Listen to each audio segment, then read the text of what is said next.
Today, we're diving into a really powerful way to map out that complex and, let's be honest, often messy journey of bringing an idea to life. Yeah, think about it. If you've ever poured yourself into a big project, you know it's almost never a straight line from A to B. It's just full of twists, turns, surprising dead ends, and then these amazing, unexpected discoveries. It can feel completely unpredictable. But what if you can actually map that chaos? Well, today we're going to tour a really unique visual framework called the House of Project Engagement. Think of it like an architectural blueprint for your ambitions. So we're literally going to walk through this house room by room. Each one of these spaces represents a different stage of a project, and it gives us this incredible structured way to understand our own strategic moves. Every journey has to start somewhere, right? So our tour kicks off right at the entrance, exploring the first two rooms, the before room and the role models room. These spaces, they really set the foundation for everything that's going to follow. So first up, the before room. This is all about your starting point, the state you're in before a project even really begins. For the person who created this framework, it was a huge shift from being a digital activist to diving deep into theoretical learning. That big change? That became the fertile ground for everything that was to come. Next door is the role models room, and this is so important because let's face it, no one creates in a vacuum. This space is all about the giants on whose shoulders you stand.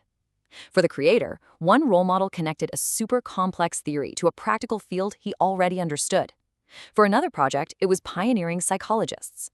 You see, these figures aren't just for inspiration, they're like a compass for your journey.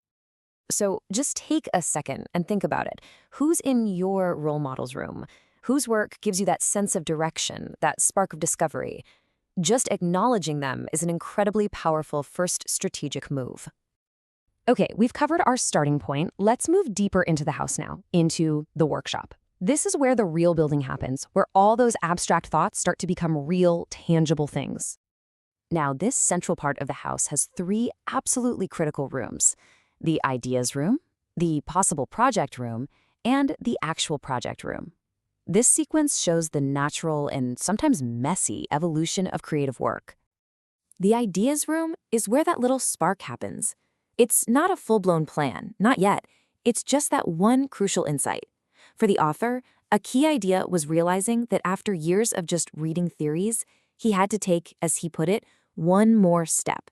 He had to actually apply it.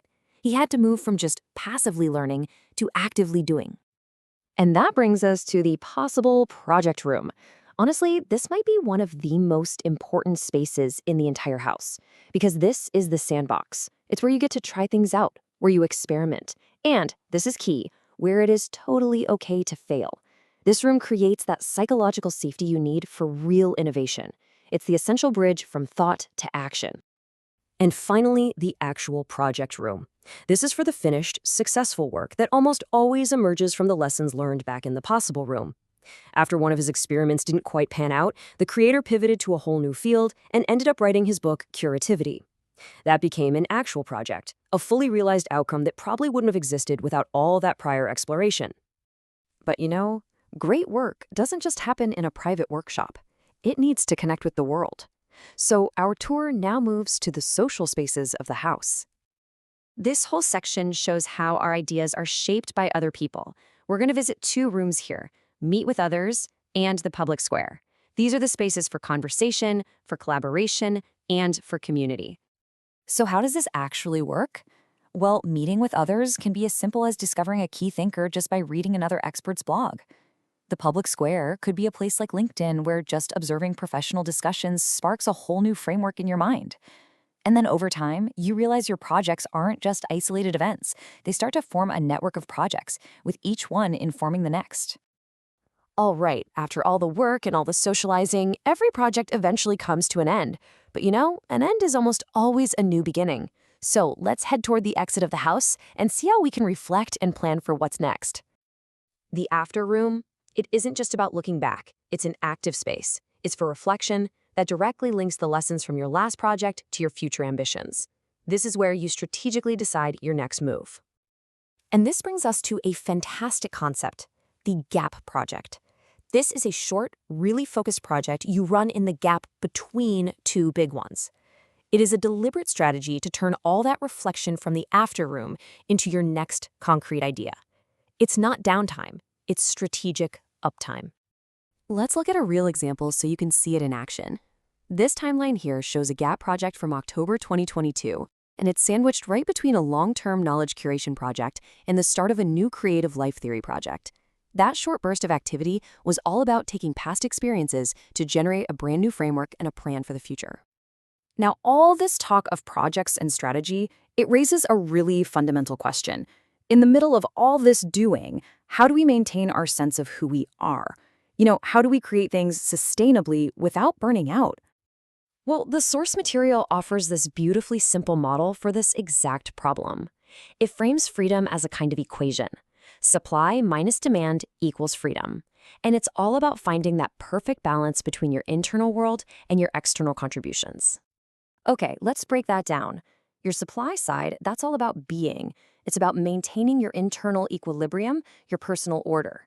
Your demand side is about doing, delivering value to other people, your external offer. Real creative freedom comes when you make sure your being can sustainably supply whatever your doing demands.